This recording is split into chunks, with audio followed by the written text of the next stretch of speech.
So first, I can go to this navigation bar and search up a particular prospect that I'm interested in learning more about. In this case, Theory Costas.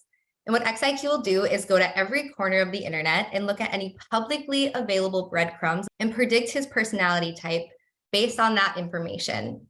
So double-clicking into his profile, I can see who he is, what he does, and who he works for. So here's a scorecard of this individual.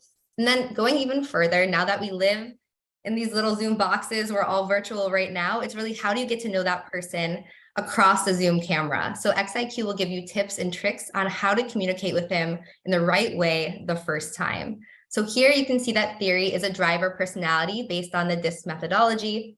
I have high-level qualities and communication tips, although if I want to get into more detail, I can double-click on more personality and go through his behavior, his motivations, building trust, communication, emailing, working together, and lastly, selling.